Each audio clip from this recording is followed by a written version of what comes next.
All right, there you go. Hey, everybody, what is up? This is Chris and Friends podcast, episode number 9. I have my friend, a new friend that I just met a few weeks ago, Haley Martinez here. Haley, how Yes. you doing? Amazing. I'm so Good. excited to chat. I had I think I used the word snafu to describe our scheduling, miscommunication. Marisa was like, "Hey, did you tell her to come?" And I was like, "I don't know. I just thought I did, but I guess I did not." But anyway, we got the Zoom thing figured out. This is the second ever Zoom podcast, so. I have to In say, person's always better, but this works. yeah, no, We're not it around the does, corner. it does, and but it does violate my social aspect, my social rule. I use this podcast to actually meet with people, Oh, well, so that hey, is it. we're But here. convenience is king, though, Yes, right? yes. So, all right, Depends on the we day. met, we met a few weeks ago, right? You came down to the barn, hung out a bit, shared a bunch of things, and I thought this is cool. This is all stuff that I'm very interested in. Just all over the place. Whether, I mean, do you want to go into kind of your background a little bit and then we could kind of explore some of these things? Is that cool? Sure, Let's do yeah. it. Tell us about you. Whew. Let's see where to begin. Well, I'm a holistic practitioner and a breathwork meditation facilitator and an energy healer and a teacher, but I'm in this big transitionary period. I started teaching kindergarten 6 years ago, but throughout that, like I've been a competitive bodybuilder and also encountered a lot of health struggles. Um, a lot of gut issues and hormone issues started from about the end of high school, all through college into adulthood. And it was just a long, arduous process of continually not being heard, not being, not receiving any support from the system, from people around me, and led me to this journey of just needing to seek answers myself, which is how I think a lot of practitioners wind up in this space. You go on this journey of trying to find the answers for yourself. And then Yeah. once you do, you're like, oh my gosh, I need to share this with the world because you realize how many other people are also going through this. Yeah. So it long story short, I ended up working with a functional medicine practitioner. And then I was like, I want to do this. So I went and got educated and certified a long time the way that I was, still working full time. So I always had a lot on my plate, still competing, doing all these things, personal training. It's like I've always been juggling all these things, trying to find the way that I wanted to serve others. Yeah. I've always been seeking this way to serve, the community, to serve humanity, to help people to heal in some way or to find the best version of themselves in some way. It all just led me to this place. I started my own business in 2021 as a holistic health practitioner, which has been amazing. And I'm so grateful to have helped people with their health, just like I needed help. I know how it feels. And kind of realizing through that journey that there's only so much you can do with food and movement and just the physical body stuff. At a certain point, it is your energy, it is the traumas you've experienced, it is the emotions, like what emotions are stored in the body that are stuck, that aren't moving, that are keeping these patterns repeating in your life or keeping you from achieving optimal health. It's the energy part is just so important. I experienced that myself. Like when I was working with my practitioner, I only could get so far. And then I was like, I just knew, I'm like, there's some traumas, some things that I've been through, some things that are just still in my body that I need to work through in order to fully feel like myself again. Yeah. And just being able to see this repeat with all the people that I worked with. So that led me to discover breath work. When I got into that, I was like mind blown. I had this huge awakening and I was like, I need to do this. Like I need to share this with people. That's always how it's been. It's like I experience and then I need to share. Yeah. So I got certified in that, and that led to energy work and energy healing, and that's been my most recent certification. So it's been such a big evolution, but ultimately what I'm in search of is the root, like the real root cause of why people don't feel the way that they desire to feel, or why they're living a life that is different from the life that they desire to live, or like why these patterns keep perpetuating that they don't desire. I want to get to the real root of that. Like, it's not the food. It's not that you are just lazy. It's not that you like, it's none of these things. It, I want to go there. I want to go deep and help people really fully transform on an energetic level so that they can create the life that they desire. Can you, if just for the sake of clarity for myself here, if somebody were to ask you, basically, Marisa and I had this, we did a podcast yesterday, and like a spiritual is like a bucket, health bucket, we'll say, and she put mine at 1%, and it was Mm. kind of a joke. But then I was like, I don't even know if I could define spiritual, and I feel the same about energy. It's like, how would you define energy? You know, Yeah. what was the title of that? I don't want to call it a title, I guess, but the certification was what? Energy healing or energy healer, or like what does So that there's mean different types exactly? of energy work, Yeah, like one that people are super familiar with is Reiki. So that's like an energy that's like from the earth. I work with an energy called Ahai, which is an energy from like the heavens, from the divine. It's just a different type of energy. It's much lighter, it's extremely potent. It's an energy that I have experienced from other practitioners many times, and it has completely transformed me. And so that's the one I wanted to work with. It really resonated with me. But like, what is energy? I mean, everything is energy, right? Like, we can't, that's fact. So everything is energy. You and I are energy. Our bodies are energy. Our thoughts and emotions, our experiences, our earth, everything is energy. Energy cannot be created or destroyed, but it can be changed. It can be moved. It can be transformed. So it's going to get real woo woo for people who are new to this. yeah, What I do is I was taught by the person who originally channeled this energy. So now that you get attuned, which is basically you receive like a massive energy clearing, energy healing session. Your energy becomes calibrated to the energy of this, which is called Ahai. So now I'm able to channel the energy through my hand chakras onto another person, onto myself, onto a space, whatever. It's just a way to harness this really healing, light, powerful energy to help move, clear, and just like recalibrate denser energies to their more natural state, which is love and light. Like, that is our natural state. Whenever we become like, you can feel, I think, when I say like darker, heavier, denser, it's always external things. That's not our innate way of being. When we're born as babies, like, we're just love, we are just light. We don't have all this baggage, we don't have all this trauma, we don't have all this darkness that comes from external things, other people, other events. Like, I'm able to clear that. Well, not, it's not me, it's the energy is able to clear those things, disconnect you from it, and recalibrate you, bring you back up to your natural state of love and light. And I mean, there's a million ways that you can work with it, but that's kind of like the overview.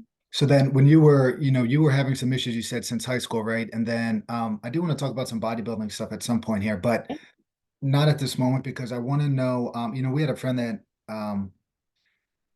basically exhausted all other options before they realized that maybe I do need to try something else. Did you have a moment where you tried a lot of stuff? And another story would be this at a kid's birthday party last week. One of the moms she does Reiki. She's a Reiki master. Her mother was that. Her mother at one point in her childhood was like, "Hey, you have this gift too. Like you have the touch, or you have the feel. You have that in you." But I'm like, if that mom never said that to the child, then the child never would have realized it. Maybe, like it wasn't even something that was on her path, so to speak. But anyway, was there ever a moment for you that you were like, "Wait, I do have like that was a moment of realization for her that hey, I do have this," but she never thought that she did before. Like, what Yeah. was that like for you? So one thing I'll say about what you just said is, well, that was her path. So you just said like perhaps she would have never found this on her path or never known, but she did. That was how that was meant to be discovered for her, was someone sharing with her, hey, you have this gift. That was her path. So that was what was meant to be. For me, yeah, I've always been a spiritual person. I've always been, in some extent, open to like feeling things. I have a very open like third eye. I'm able to see things. Um, like visions, you could say. Like I just have a so if people say they have a very active imagination, basically that means they have a strong third eye. They're able to really visualize clearly, see things, vivid dreams, daydreaming, like their information. Um, but I will say, like growing up Catholic in a way didn't allow me to explore because I was taught that those things were not acceptable, right? Sorry, that I just So wanted to say that that was my point with the mom. She had an encouraging mom that was yeah, open to these ideas and um empowered her daughter to pursue certain things rather than close it off, you know? definitely. Yeah. And that matters. Yeah, But your path is your path too, is what you're saying as well. So those everybody's experiences matter. All the experiences matter. But that was what I was definitely. trying to get to, is like having encouraging people around you that are like, you know what, you do have this, you can do this, or whatever. That's what it kind of just opened up her eyes as a young daughter, you know, that this Absolutely. could be something. Yeah. So for me, it was more of a personal experience. Once I started, it was because I started breath work. Breath work, it it is energy. So breath is energy. It's life force energy. You know, we can go weeks without food, days without water, but we cannot go minutes without oxygen, right? So it is our life force energy. It is energy. When we're doing breath work and we're like over oxygenating the body, we are clearing so much dense energy and opening ourselves up to receive so much. It opens up your spiritual gifts, your psychic gifts. I had crazy experiences when I started doing breath work. Like I saw things, I could hear things, like I could feel things, I could feel beings around me. It just changed my life. With When was my that? When was this? How recent? it was like December 2022. So So a like little over a year ago. 15 months ago, whatever. So then Yeah. from like, let's say from, I don't, whatever. So from high school ending to that moment in time, what is that, like a, 5 to 10 year gap of 10 like not years. feeling Yeah. great? So you tried stuff, right? Over that course of time and you kept trying things. Was there a moment like, hey, in the back of my mind, whatever I'm doing is not working? Like, does the belief part of things matter sometimes too, where you just keep Oh, and you yeah. feel like what led you to like uh, I think you said almost like exhaust, not exhaust, but you felt like you weren't being heard. You were seeking answers. What led you to that? Just seeing that doctor that was a functional, like who introduced you to it? I guess is what I'm getting at. What To made you which part? try the To breath breath work? work? Yeah, like how did you stumble? Honestly, nobody. It Yeah, found me. Like got it. it was crazy. I think like this was part of my path and it was going to find its way to me no matter what. I had been along the journey of like supplement protocols, different like, restrictive diets, trying all of the physical stuff, the diet stuff, the food stuff.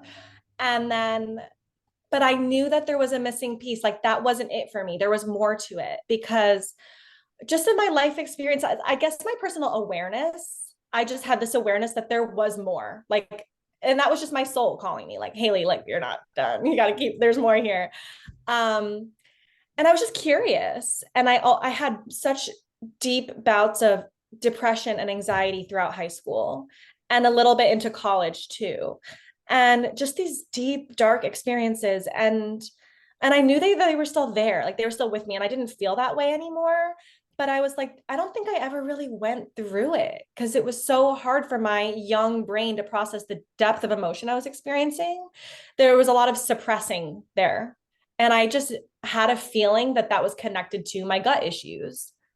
So I really started off just like curious about meditation because I was like, well, what do people do to like go through this stuff? I'm like, I feel like meditation is a thing. So Yeah. I just like played around with like apps that I could find that were free, like that were like meditation, like the Calm app. And then I'm like, this is cool, but it's not enough. Like it's not getting me there.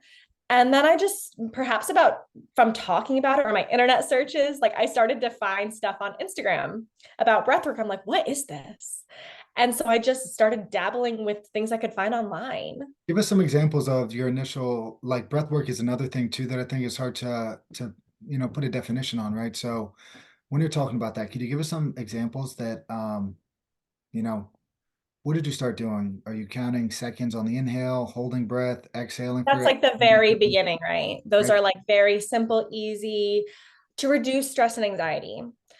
What I there's Sorry. there's What about the different. depression? What about the depression side of things? Um, when you started your breath work, were those moments still kind of there as well? Like, is So that I would say that I worked through that before I found breath yeah. work.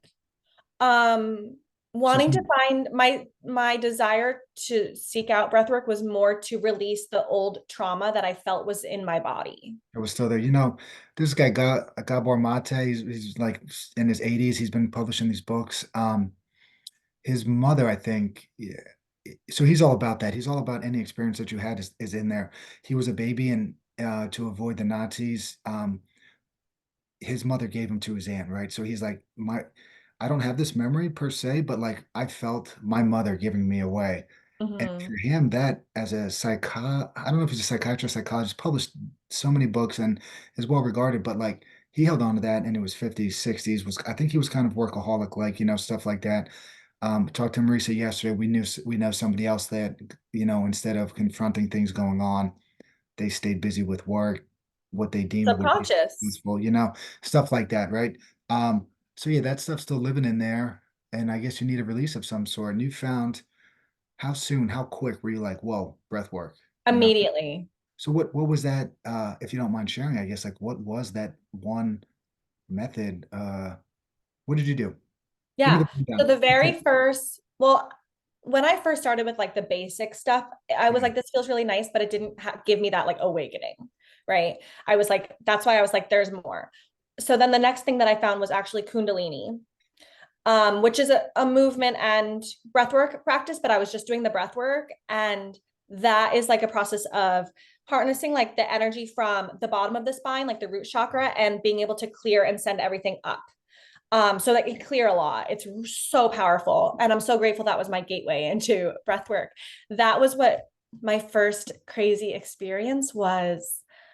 I felt completely surrounded with this overwhelming sense of love. Like it brought me to tears. I was completely alone in my room, sitting on the floor, and then I was doing this breath work, and then all of a sudden I knew I wasn't alone. Felt like I was just surrounded by angels. And I just felt so loved and peaceful and like I I can't even describe it, but a lot of people will experience this feeling. And it's true, like I feel that I know I opened my self to receive, like, so that all my spirit guides and my angels and all the beings that are with me that I wasn't exactly aware of, like, it opened my awareness to experience the love that they are around. With the Kundalini, that's breath work only or yoga as well? Yeah, You're it's holding both. poses, and then is that the yoga that there's some sort of like a psychedelic style of, I forget what the form of yoga is, and I'm thinking maybe it is Kundalini where it's these specific breathwork patternings that sometimes people have these experiences. Is that something is that something that you're kind of talking about now, or no? Is that, I mean, if you're feeling and seeing stuff, is that kind of lumped into that as well, or Definitely. I mean, and not just Kundalini, like, so the breath work that I facilitate is like is more I guess you could say the modern styles. Well, I use both. I do usually open up with some Kundalini. Sometimes I do a lot of that, yeah? but I've become really in love with modern breath work, which is like holotropic breathing, which is just Yeah, what is that? basically taking in a lot more oxygen than you are letting out. So you're like flooding the body with new energy, new oxygen, and it brings you to like a totally psychedelic state. So like Wim Hof style? You know that Wim Hof breathing method? Yeah, that's In like short an exhalations. example. I think he's big on you almost hyperventilate yourself a little bit, I guess. It almost is. Yeah. Yeah. All right. Yeah. So it takes you to a different state. You're putting in some time here. What are we talking? 5 minutes, 10 minutes? When did this moment happen? You know, what do you do when you work with people? Is it you're guiding them through certain things? Do you let them kind of guide what works best for them? Like if you do see people, are you doing it individual? Are you doing it group? Uh, Mhm. are you diving into these? You talked about getting to the root cause of things, right? How well do you need to know somebody to get into, what's best for them? Is it's just always a work in progress? Like, what does this stuff look like? All right. So there's a lot there. So the first thing, Listen, you gave me a lot. I'm I've got glad. I've got all these things written down. I'm like, I'm so glad. I don't know how or when we're gonna get to these, but we're gonna try to. So, all I'll right. do So my best. The let's take first it. thing is how long do you need to do it, right? I always tell people I started with like 3 minutes a day and I noticed a significant difference in my life. It 3 minutes. is that First thing, what are we powerful. doing? You're waking up and you're doing this. When do you Yeah. put that in there? All right. So It you wake doesn't up. matter, but honestly, starting your day with it is so powerful. All right. My day is significantly different if I don't do it. So that's all you need to start. That is like anyone can do 3 minutes, right? Then you like can go to five, go to 10. I don't expect people to be doing it like 20, 30 minutes every single day. But if you can do like 5 to 10 minutes a day, like that will greatly impact your life in the most incredible way. When I'm Hey, guiding, say you got a guy, his name's Chris, right? And he's just like, hey, I have some stress and or anxiety. I got 1 minute every morning. What would you tell that person? Be like, hey, follow this kind of sequence, or what is that? Or, it could be more than a minute, but like, what is like the most entry level thing that you're like, hey, or if you're working with the kids, right? I mean, you have kindergarteners. Mhm. So there's so much emotion. How to handle those emotions is very hard, and kids have to learn this. And, at age 5, 6, it's probably high. I'm sure you see some moments of I don't know how to handle what the situation and there's acting out going on. Like, what do you do at the most entry level to like try to get in check with your emotions and try to calm the system down a little bit? Is there something that you would do quick, either with that kid or with some guy? Definitely. Yeah, one really simple breath that is so powerful for calming the nervous system. We can do like a few rounds right now if you want to see. Sure. Yeah, let's do it. All right, so just I'm close your drinking. eyes. Does it negate the fact that I am drinking coffee though? So does that Let's just affect it? see. Okay. Let's just see. You tell me. Eyes are Close your closed. eyes. All right. Yes. Inhale through the lips like a straw. Close the lips. Exhale through the nose. Inhale deep through the lips. Exhale through the nose. Inhale through the lips.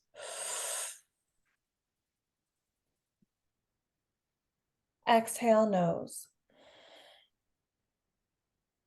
Give me two more deep rounds, sending the breath all the way down into the belly. Letting everything go through the nose. One more deep, full round.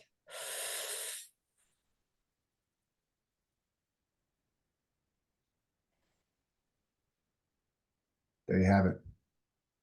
How does that feel? Feeling like a champion. One thing I did notice too is that ideally, I talked about this previously, like with the breath, breathing in through the belly. You mentioned that, right? Having some Mm. certain cues, having somebody coach you through it.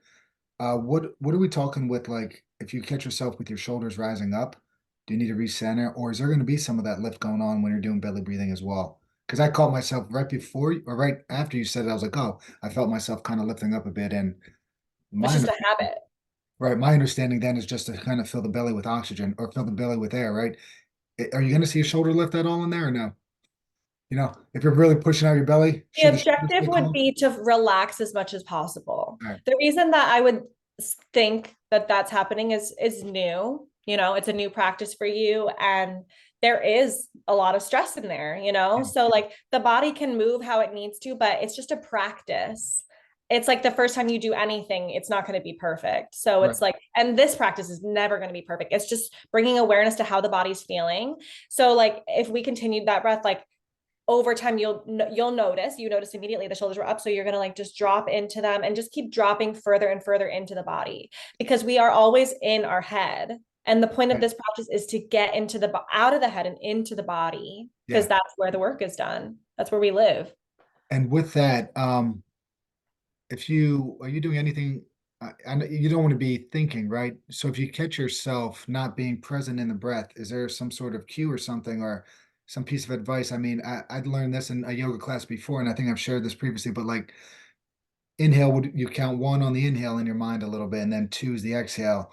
And I found myself kind of just counting up and down, up and down. You get to like 17 and you start thinking about what you have to do for the day. You start back at one and kind of regroup there. So just that exercise that we did, is there something that like, if you do catch yourself going to those things that do bring stress and anxiety, is there any kind of guidance or like how do you get refocused? Is it just literally just getting into the breath and like not how do you tell somebody not to think? I I guess. would never say not to think, but the practice is of the presence, being with the breath and focusing on the breath, or focusing on, sometimes there's like a mantra, like a that I will have to go with the breath. Yeah, Like you're inhaling and mentally vibrating a sound, exhaling, mentally vibrating sound. There's also music playing. And honestly, the type of breath work that I facilitate, like when we're getting into that deep, intense work, like you will leave your head. Like you're not gonna be able, because you enter this psychedelic state. Like people feel like they leave their bodies, people see visions, people experience like bliss, euphoria. Like you're no longer in your head. That it just, you enter a different state, a higher state of awareness, where those things are just, they're not there anymore. yeah, So if you only have like that 1 minute, right, to practice like a breath, like a simple thing like you and I were just doing, yeah, that like that's, or like at the end of a yoga class, that's understandable because we're still like very much conscious, we're very much aware, like you and I are here on Zoom. But when we're like 20-30 minutes deep into like a psychedelic state, it's not happening. got it. Never Yeah. been there. I had never been there, so Well, you will have to come sometime. yeah, yeah, yeah, I got literally no I got nothing on that topic. Yeah, So no. um It's one thing that you can only know through experience, for sure. so there's been something I've been trying to crack this. I talked to who knows how many people, but one was a psychologist. You talked about the fact about energy earlier, right? So I made a note. Let's say you're having a conflict with somebody. Maybe, I don't know. You brought up some things that happened in childhood. Maybe you've had an experience where like somebody walks in the room and you automatically feel the heart rate elevate and all that stuff. No words are spoken.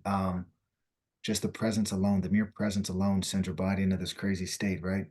Um, Somebody was like, do you believe, well, what is that really? I mean, you're just super aware as an individual. Like, do you think everybody feels that? That's kind of something that I've been asking some people, like, because I felt that personally, and their response was like, well, maybe you're just really aware of that. And I'm like, yeah, maybe, but I was just wondering because there's no word spoken, literally just somebody coming in, you hear their footsteps coming, the body's like, you know, um, Mhm.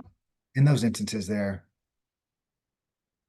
breath work, things of that nature. I mean, that stuff can help, but what do you think that is? It's well, it could be a few things. It can be if that person genuinely just brought a negative energy into the space and you are aware of it. That can be one thing. Another thing is it's a trauma response. Perhaps you had a negative experience with this person, you're still connected, you haven't released it, it's still in the body. So when that person comes back, it's reactivated within you. That's what I wanted to kind of bring up that fact too, that what you mentioned earlier, it's like if it's in there, if you It don't get doesn't have to stay there. That's the point. yeah, but if it's in there and then it's not even the same example, just the mere presence of somebody could bring that Uh-huh. that same feeling back, that heightened breath rate, heightened heart rate, Yeah. all of that. You feel your heart pumping a little bit. Yeah. All right. So in I the just wanted to kind moment, of reiterate that part too, just be like, I guess it just does circle back to like we you do have to actively work on releasing whatever happened to you. yeah. And Yeah, I mean, it's not on that person. It's on you. It's your responsibility to move the energy that's in your body, right? So that's just part of responsibility, I guess you could say. Um, Only you have the ability to move that energy, to release that energy. Like you can choose to either hold on to that forever and feel that way every time you see that person, to never see that person again, but still be holding on to that anger, or to use these methods to release that. And then perhaps your relationship with that person can either transform and heal, or you no longer have that reaction when you see them. yeah, But you what's have your the power to response? change it. Like your response to the stimulus, that the stimulus is going to be there, right? You don't really control what happens to you, but you can control your response, I guess, is probably a recurring thing that You comes up. can clear the energy. Yeah. It's Um, your nervous system, right? Like if we want to, that can sometimes be easier for people to understand. Like your nervous system is responding to the stimulus. So when you learn how to, I don't like the word control, but say control your own nervous system and keep yourself in a state of peace within yourself, nobody can disturb you. It's just I know that I see your brain is No, I like, know. I mean, how do you do that? no, I But it's get it. just that daily practice, getting yourself into this place where your nervous system is so regulated that you can just almost observe from a distance. So, like something that's transformed for me, for an example, is say, like in the past, family dynamics, right? You're arguing with a sibling, or you notice two people in your household and they're arguing, and you like pick up on that, and like that energy, you get sucked right into it, and then now you're overstimulated and you're frustrated because you have like no boundary there. Your nervous system was just like picking up on all this other stuff that's going on, and now you have it. With this practice, I've learned to just observe from a distance, and I'm like, okay, I see this dynamic that's happening. I see the energy between these people, or this energy that this person has toward me right now, but it's not about me. I'm okay. I'm here. I'm watching this happen, but it doesn't need to reach me. It's like this protective bubble you have around yourself, and you can just see it, but it doesn't affect you. Yeah. The state of just observing the world around you. No, yeah. There was a story I was talking with Marisa yesterday about like she was at a conference, somebody put their hand up saying this person was like the only negative person in the room, and everybody was just not that like but you know, like when you see the one person that is causing potential issues Mm. throw their hand up, then all of a sudden everybody kind of feels something and says something. But then I was just she shared that story and I was thinking to myself, not like I think yesterday I told her like, yeah, I was like, yeah, who really cares what that person is doing? But I guess at the end of the day, it just becomes your response to that person, right? They throw their hand up. You don't have to be annoyed, frustrated, or whatever. That person's their person. They're doing their thing, and you just need to kind of handle yourself and not let other people's energy Right. that And affect it's not you. something that you can just think your way through. It's something you have to Yeah. feel your way through. And the other thing that this practice does is it's like it reconnects you to the truest sense of community, that like we are all on this earth connected to each other. We are all mirrors from each other. We are all learning from each other. We're connected. You and I are not separate. Like we're reflecting ourselves back to one another. We are deeply connected. Everybody is. So when someone triggers you, it's an opportunity to think to yourself like, what is it about them that I see in myself that I don't like? Like when someone triggers us, it's just showing us where parts of us are not healed, parts of ourselves that we don't like, parts of ourselves that we want to change or that we're not comfortable with. We can't be triggered by someone who doesn't remind us of ourselves in some way, in some part of our life. Like triggers are reaching a piece of us for a reason. So when you're going through this practice and just connecting deeper with humanity, with the earth, with the universe, and then you see people with so much more like understanding and compassion, and the judgment goes away, the triggers, you see them in a different light. It's not like, oh, that person's so annoying. It's like, why is this person triggering me? And you can just observe it and be curious. I also think too that I've had some experiences in my life where you think about how that person might have grown up, right? And you could start to understand Exactly. that maybe that person didn't get themselves to a point where they're feeling well, they didn't heal, right? We could say that they just Yeah. haven't healed yet. So they're acting in a way that's not necessarily who they are, but their life experiences set them on this path. And they might be a little volatile, they might be a little bit inconsiderate, unreasonable, whatever the word you want to use, but you know, they are who they are based off things that happened to them, and maybe they just didn't have that moment yet. So it's like, let's give them a little bit of grace and let's not be so annoyed, frustrated, It's judgmental. compassion, right? Yeah. It's Um, deepening that sense of compassion. Yes. when you some of this stuff, right? You've said things like trigger, right? And you work in a school, I work in a school. Kids have a hard time with the way other people talk to them. We'll say this, right? Do you talk with the kids in the kindergarten about like their? I find myself talking a lot. I mean, I do preschool to eighth grade, and I find myself talking a lot with like, hey, yeah, what that person did is not nice, right? They might have said something, they might have thrown a ball at you, whatever.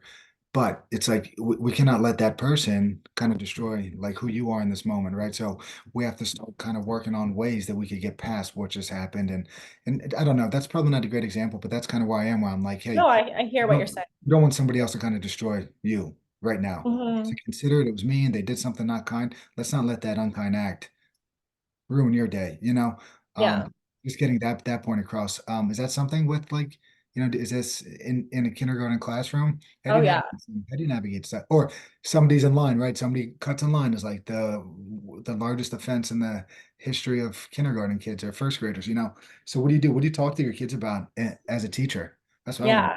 I would say a big thing in my grade level is realizing that your choices impact the way others feel. Being able to develop empathy, developing compassion. So when there's like a conflict between two kids, it's like being able to see yourself in another, which is honestly something a lot of adults need to remember as well. It's like, how would you feel if someone did that to you? Yeah. That concept. We do a lot of like conversing around that. Would you like it if somebody did this to you? How would that make you feel? Like, what is that emotion? And so that they can see, like, oh, when I do that to someone, it makes them feel this way. I don't like to feel that way, and I don't want them to feel that way. So it's just the process of learning, of like getting out of the ego and more into this like collective mindset that our choices impact the world around us. And then also nervous system regulation. So when we get really angry or really upset, and we're designed, and the objective of being alive is to feel deep emotions. Like that's why we're here as humans. We feel so deeply, like animals don't, right? But we do. So allowing them to feel the feels, but then also how are we going to self-regulate? So giving them different options, breathing, different like squishy, whatever, fidgets, Yeah. um, drawing, whatever methods that are going to regulate their own nervous system so that they can learn, oh, when I'm feeling these really big feelings, like I can go do this. I can feel how I feel, but if I go do this, it will ground me. It will bring me back into a state, and then I can figure it out. And it's okay. It's not the end of the world. But I think that letting them know that like it's okay to cry, it's okay to be angry. Like the emotions aren't bad, but we do need to know how to come back from it. Yeah. So feel it, and then once you feel it, let's work on overcoming Regulation, yeah. And then regulation. communicating, yeah. Um, But not all kids, like, especially honestly, this year, my class, they're not all able to communicate about their feelings. So at least the regulation practices are so important. yeah, and I'm wondering if that's something that at what age? I heard this once. It's like if you don't, if you have a 4-year-old that's acting out violently, the likelihood of if it was a male, a boy, say by the age of 5, if you don't, I don't want to say fix, but if you don't address some of these issues, they found that these kids then were more violent into their 20s. So you have this like, age 0 to 5 thing where you can really start to mold. So you're at a pretty important spot there in a kid's development where, we do have to talk about how we feel, and we do have to talk to others about resolving conflict and not um relying on a teacher or a parent or somebody else to kind of step in always. And that's a tough thing to navigate. It's hard.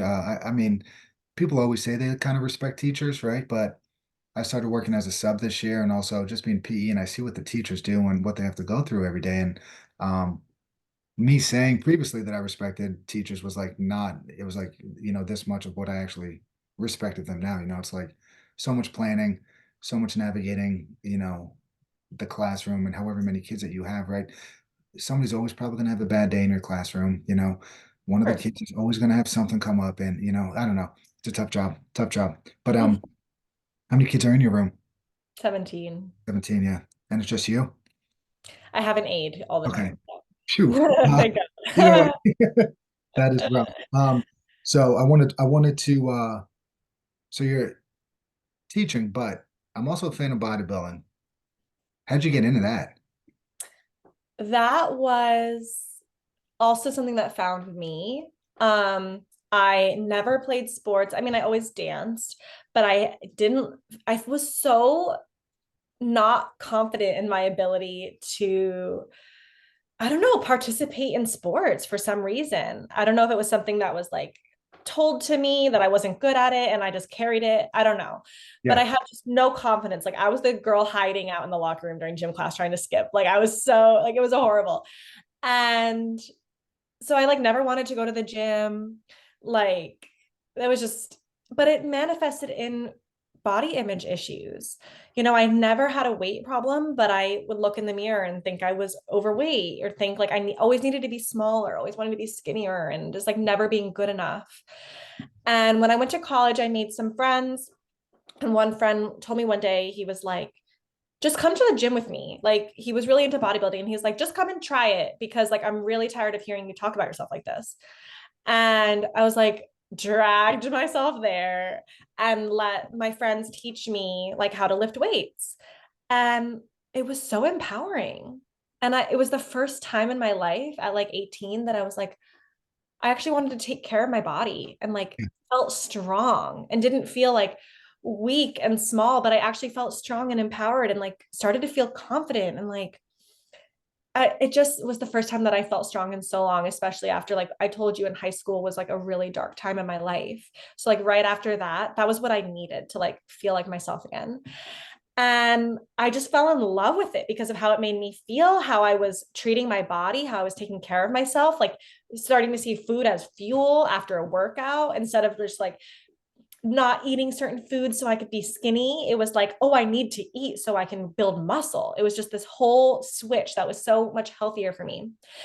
And then I guess just honestly, it was influenced by the people I was around. They were all really interested in bodybuilding. I started working out with them. And then I was like always hearing about this stuff, and I became curious about it. And just through social media, finding like the world of bodybuilding and looking at it and being like, wow, this is so cool.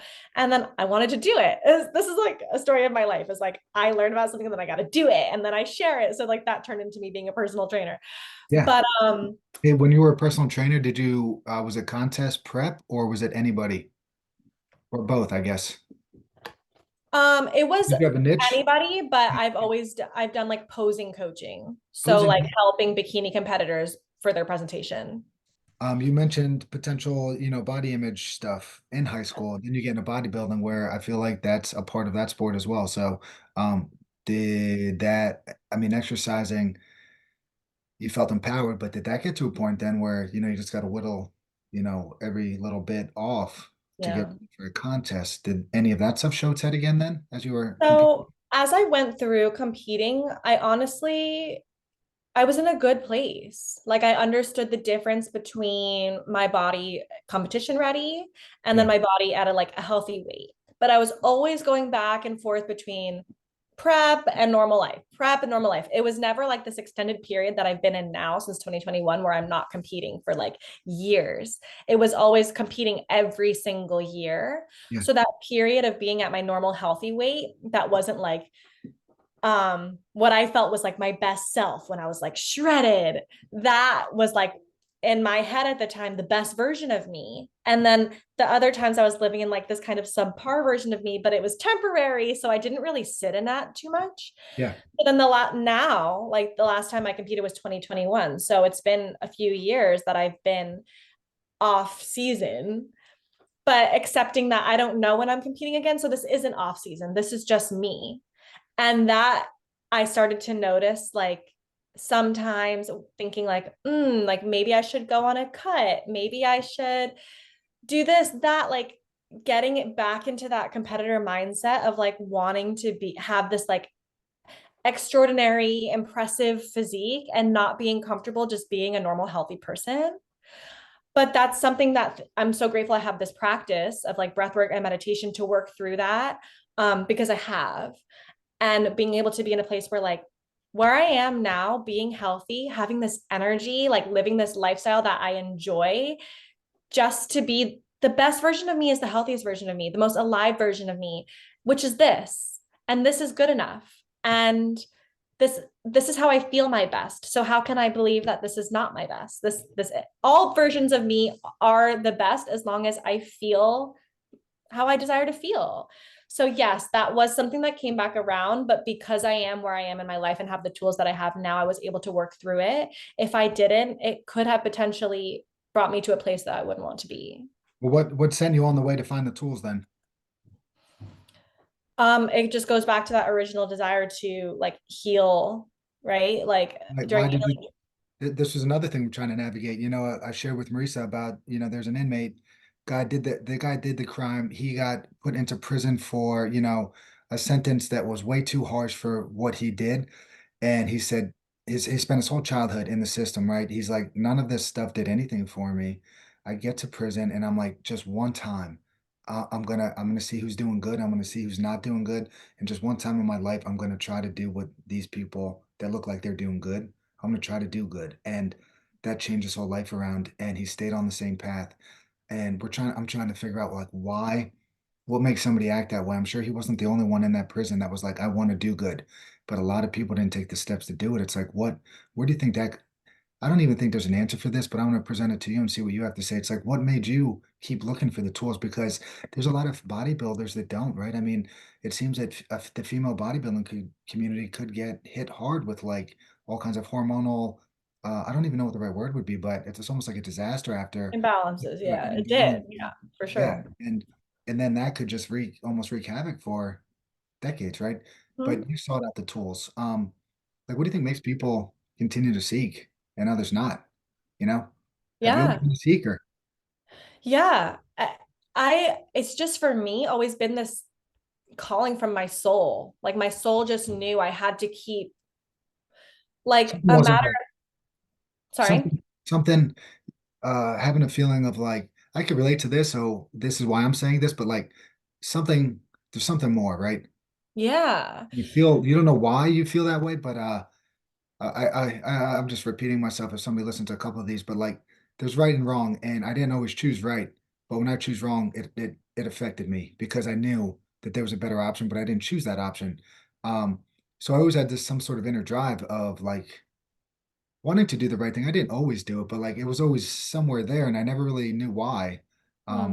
It sounds like you have that as well, where it's like there's something in you that is just like I want to keep moving forward some way, and there's going to be hiccups in the road, right? But where that comes from is something that I'm trying to figure out. Well, it comes from your soul and like the purpose of why you incarnated here on earth right now. Like, what is the why are you here right now?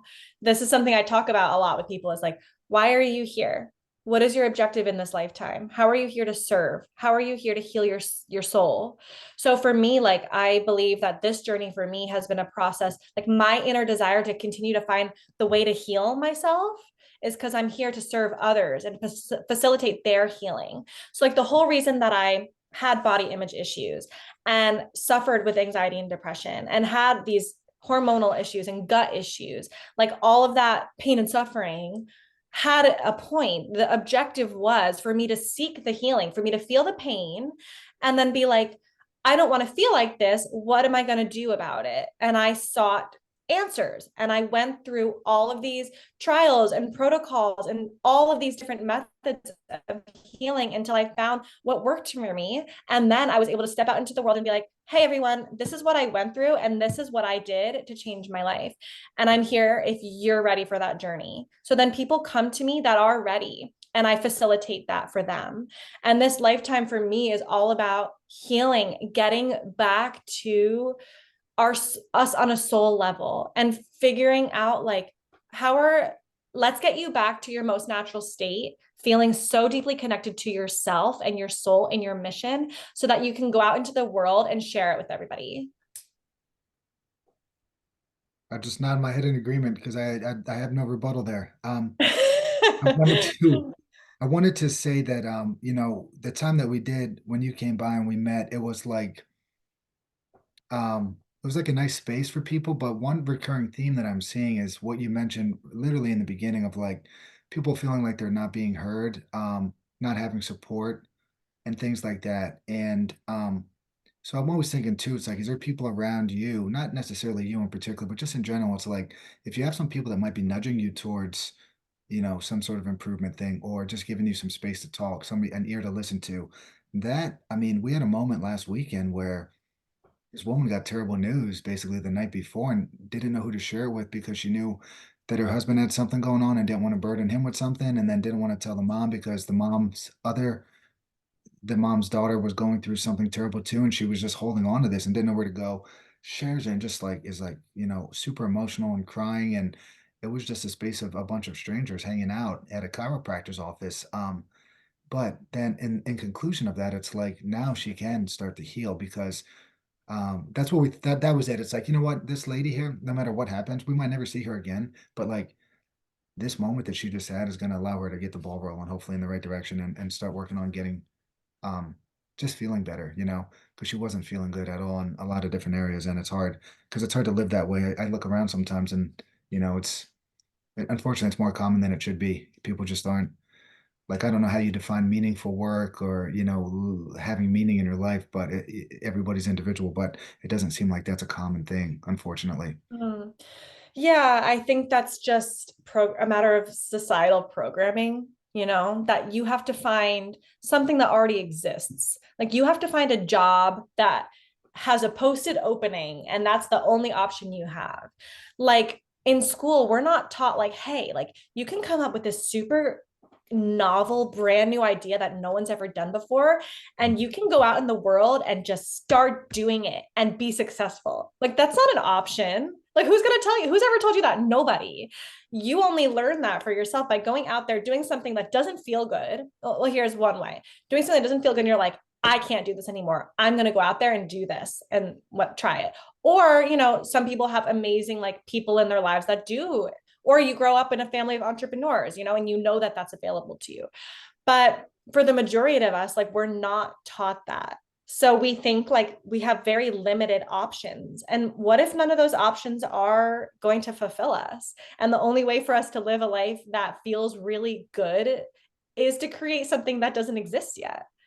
Like, do we know that that's safe to do? Because that's like where I'm at, is like, I believe I was meant to go into teaching for a while. That was an important part of my journey. But my soul wants to do something, like create something new. Like I'm not meant to work for someone else. I'm meant to start my own thing and lead my own business, my own movement, my own team. But I wasn't ever told that that was an option, that I could just do that. Yeah. I had to just go off on a whim and figure it out and try and just be like really brave and trust in my soul's knowing. Well, let me tell you something. You have no idea how many times I've heard like, hey, what do you do for your full-time job? I'm like, no, I just have a gym. Kids come and work out in the afternoons, like that's it. Even stuff that like Marisa does, right? Oh, you have horses. That's kind of cool. Like her thing, she would always get like, oh, that's cute. You have horses, but it's like, no, that's her job, like livelihood and all that. It's like you start doing stuff on your own, and people are always just you're gonna start a business. You're gonna get out there and try to do some breath work stuff, get out in the community and do work. People are probably gonna always have some sort of weird little thing to do. So, you just have to do what you feels right and do what you want to do and do what motivates you. And unfortunately, I think what I said earlier about people holding on to stuff and not their life experiences put them in a place that they're in right now. So rather than have an open mind, they sometimes say things that aren't always that maybe could be a little insensitive. Well, But it's based on all that they know. It's based on it's their right, own right, experience, right? If they never met anyone that was actually a business owner and actually made money doing what they love, that would be so hard for them to understand. But if you're like in a whole family of entrepreneurial people, then that would be like, oh, yeah, I get it. So people who think like, oh, what's your day job? Or, oh, there's no way you make money doing that. It's just because yeah, they don't know that that's a possibility. And I want people to know you literally can do anything. right. You just have to believe that you can. That's it. It's just a No, decision. my thing is always like, I look around, I've been doing fitness stuff for maybe, I don't even know how long, but anyway, let's just say it's a 12 to 15 year range. A lot of people just quit too. They don't, the first couple years are terrible when you have a business. They're hard. And like I made zero money. I mean, I was working all these different jobs, driving from Easton to Allentown to Hellertown, back to Easton, like just whipping around the Lehigh Valley, making no money, living in a studio apartment, right? That would be a good time to quit. But I just didn't want to for some reason. I was like, this Exactly. is what I'm doing. Like I was just in, and I don't want to work for anybody really. And Yeah. You if you saw could the get bigger out, mission. but most people quit. There's another great book called The War of Art. Stephen Pressfield wrote it, and it's like he's a great writer, and he's just like, more people quit before the break happens. Yeah. You write that book, and they'll write, before they write, they'll get to the end of their book and they'll never submit it. He's like, I've talked to so many people that just hold on to it because they're kind of something is holding them back. They're scared to take that leap. They're scared to Fear. pursue. Yeah. And yeah, so I make sure I read that book like at least once a year Mm. because I'm like I need to make sure that I continue to stay on the path and keep doing the things that you want to do, right? Because it feels good when you're doing that work. So like that's a perfect example of where I'm at right now. I'm in this transition. I'm in this period of choice. I can choose to stay where I am and have things be like, okay, but not really living the life I desire and not living out my mission and why I'm here and why my soul knows like what I'm here to do. Or I take this really scary leap and release with this really solid, safe career. Yeah. Like, so, like, what's more secure than teaching? Yeah, I know. And go out on my own in the world and just believe in myself. Like, it sounds crazy, right? But for me, there's no other way. And I've decided this is the life that I'm going to live. This is what I'm here for. This is my mission. I'm meant to serve humanity. So I know, and honestly, a lot of this knowing is just from my practice, connecting to my soul. I know that this is what I'm meant to do. So it's going to support me. There's no other way. What I'm meant to do, my mission here on earth, is not going to let me down. It's not going to let me suffer. It's not going to leave me on the streets. If I'm living an aligned life, I will be supported financially, by the community, by the universe. I'm going to be safe and things are going to move and shift for me in order for me to be supported. And things are going to happen. People are going to come into my life. Opportunities are going to present themselves that I can't even imagine Yeah. because I'm in alignment. That's how energy works. And this is why learning about energy is so important. When you're living out of alignment, your life is going to feel really hard. But also, sometimes when you're living in alignment, there is a period of life that is hard because you're transitioning or there's lessons that you need to learn. Sometimes the point is to go through hard stuff because then when you get to the other side, you can show people, hey, it's actually safe for things to be challenging for a little while, but keep going because I did and now I'm here. Like that's like what I'm hearing from you. You had to just have that energetic alignment of knowing like this sucks right now, but like I know I'm doing what I'm supposed to do, so I got to keep going. And now you're living the life that you dreamt of, right? Like so that's where I'm at the very beginning. Getting there. We're getting there. We're Yeah. still moving in that direction. What was that? Oh yeah, this his name's Jerzy Gregorek. I think he was an Olympic lifting weightlifting coach. He was just like how does it go? Easy choices, hard life. Hard hard choices, easy life. So, if you always choose the easy path, right? You could stay in that teaching job forever.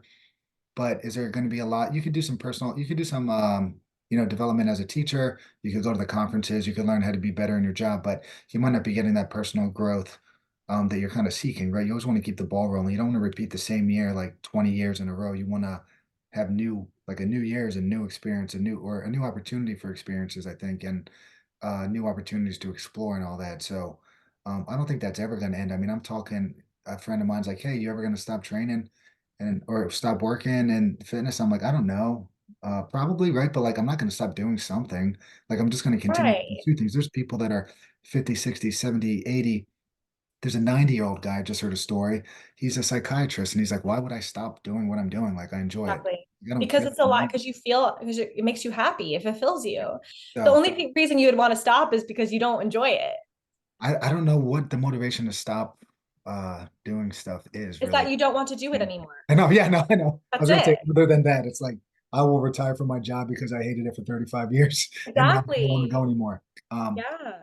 so what is your ideal, like what is your future if you had to lay it out for us here, what are we looking at here in the next year or two from Haley Martinez? I mean, obviously, um, yeah, whatever. Go ahead. You go. Fill me So in. this will actually be Keep really playing. funny to listen Give to me the like in a plane. year or two Yeah. because my life has been changing so fast before my eyes and like every time I think I know what it's going to look like, it just keeps evolving and changing and growing with me. So what I say right now can change in 6 months. But right now in my life, like I said, I desire to facilitate these deep transformations for all kinds of people, young people to older people.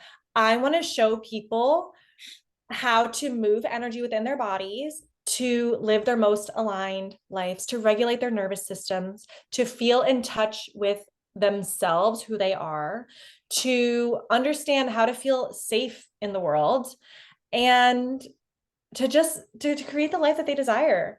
And that's going to look like big events, my breathwork events, they entail so much, like breath work and meditation, but also the integration process, just communicating with other people, sharing about your experiences. We're not meant to be here all on our own. I know that you resonate with this. So it's like I want to create like even bigger, longer events. So like we go through the whole experience of breath work, and everyone has this crazy experience, whatever, why they came here. And then after, we're just sitting around in the circle and just sharing and talking and hearing each other. I also am newly curious about plant medicines. So I recently went to like a kava ceremony, a cacao ceremony. I want to go to like ayahuasca retreats, ketamine, like all these things I'm really curious about that are so, again, deeply transformational and healing in these profound ways. Yeah. I want to learn about and potentially facilitate things like that in the future as well.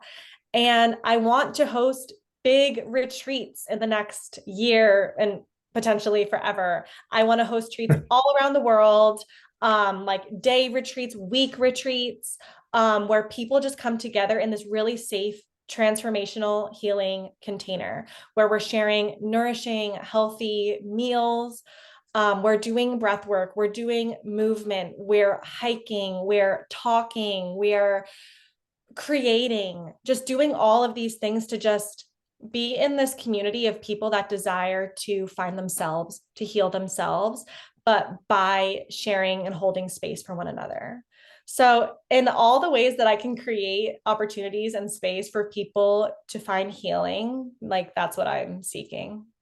Well, I'll have to share some names when we're off there, but I do know some people that don't do all of that. Like they don't do all of that, but they do certain aspects of kind of what you Yeah, said. And they're already doing it too, which is kind of cool. So you might have an opportunity there to explore some of those ideas. My other thing that I'm working on, and as a teacher here, I'm coming to you, and you don't have to give me an answer, but remember that prisoner, that inmate experience that I was talking about earlier?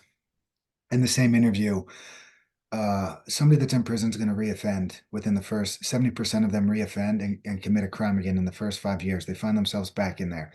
Now, one prison decided we're going to put in a literacy program. It was like 60% of prisoners can't read beyond a fourth or sixth grade level, depending on the stats. Um, yeah, I'm just repeating stats that I read. I didn't really dive into which one it actually is, but it was somewhere in that range, right? You get the idea. Elementary school. And so the 70% of prisoners reoffend. You complete the literacy program, that went down to 16%. Now, that guy that was like, I've been in the system my whole life, blah, blah, blah. It's like he wants to stop things before they start, right? So in my mind, physical activity was always a big part of what I do. And I'm like, and I read like, I mean, I'll read a book a week basically for like 5 to 10 years now. It is like a non-negotiable. Reading is important to me, and I think it changed my life. So I'm like, if I could figure out a way to start something that has kids not only taking care of their bodies, but then also trying to basically just expand their mind. Aristotle, Plato, their gymnasiums back in the day were places where they would physically train, they would read, they would debate, they would have all of these things, and it was always in one spot. So I'm like, I want to kind of create that because if you could improve literacy in kids and you could get them reading and learning better, you could introduce physical activity, you could, which, the breathwork part is getting into the body, right? And that's counted in my mind to physical training. But if you could offer this stuff to children, right? Maybe you can keep them out of the prisons. You could keep them off narcotics, like all of that stuff. It's like being proactive about it. It's like the company that we recently started working with, their tagline's like proactive wellness, right? It's like, let's get on the front end of this stuff here. So if you ever come across any kind of literacy program that could provide some sort of framework, I'm trying to slowly get some balls rolling to like give kids an opportunity to learn to explore themselves physically, mentally, and all that stuff. So, um, if you ever come across anything, I want to put some sort of programming in, and obviously the breath work and all that's a part of it as well. But do you see yourself working with kids ever? Like in a absolutely. yeah. The reason I'm getting out of teaching is not because I don't like working with kids. Does the I school love know it? what? Does the school know it? No. Not I'm yet. just like, But yeah, I'm not gonna, it is what it is. yeah, yeah, yeah. I'm completing this school year, you know, but I just don't want to work with kids in this way. I want to work with kids in a You're right. deeper way. I just don't want to be inside of a school system. I want to be Fine. doing I get my it. thing and still serving children, but in this other way, showing them more about the nervous system regulation, more about like relationship, community, and really just like feeling safe to be yourself, I think is so important. And what you're saying about like the whole story you just told me about prisoners and the statistics, I feel that so much of that is just not feeling capable or worthy. Well, that's And it. And when you don't yeah, know how to read, when you don't know how to read, are you really going to feel great about in you feel school? like there's nothing you can do. You feel like, well, what's the point of even trying? But if you could access within yourself, like say you can't read, but you can access yourself on a soul level and like, all right, well, for some reason, like life didn't provide me these opportunities to learn how to read as a child, but like, who can I find someone to help me as an adult? Or what am I here to do? Like, I know that I'm important. I know that I'm worthy and I deserve an enjoyable, fulfilling life. So like, who's going to help me here? And being able to just like seek and Yeah. even believe that it's possible. I think that that's fundamental. And it's like this weird cycle too, where it's like if I talk about, the autobiography of Malcolm X is a pretty important book for me because it changed the way I think about some things. And he was in the prison system his whole life, and then it took him, in his 20s to start reading, and he just read all day and all night, right? But he decided to read, right? So he made a choice that I was going to read while in prison instead of act up. And so that was the one question I posed earlier. It's like, what does get somebody to finally make a choice? That's good.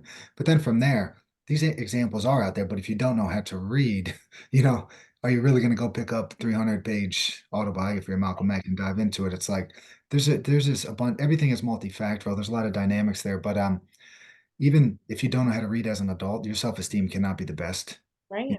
And when you don't have a good self-esteem, I think it has been proven that you might find yourself doing things that aren't always desirable, Because you don't especially, think you deserve better. especially towards yourself. Yeah. Yeah. Yeah. Um, and you brought this up too about when you were first started exercising. One of the things, the most compliments I get are from parents of like the kid that has worked so long to like do their first chin up or to like climb the rope because they learn that if they work towards something, that they Hmm. achieve it, right?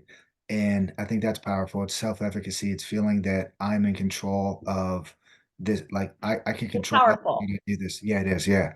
That was great. Another thing that you said that I liked was we talked about like with the kindergarteners and managing their emotions and then just feeling I don't know what the word you used. It wasn't authentic, but it was kind of in that line where we're talking to these kids and I'm like, hey, you're not always going to be accepted. All right. There's no and it just goes with that whole thing of like that's the external thing. You control. It might hurt, right? It's gonna stink. Like it doesn't feel good to not be accepted by a group, but we can start to overcome this if I don't know if you keep You accept yourself. And the other thing by that is you might find yourself in a group of people that don't accept you, but those aren't your people. But if you yeah, act yeah, like them, you're never going to find your people. If you keep being yourself, you will find people that accept you because right. no one in the world is so different that no one else can relate to them. Yeah, and We all have our own people. that was the lesson is like be true to yourself, be authentic, and eventually that group will figure you out as a phony if you try to be something you're not, and then you'll probably be ostracized anyway. So it's like just be yourself, work on being authentic, um, identify the things that are important to you, and you'll find your people eventually.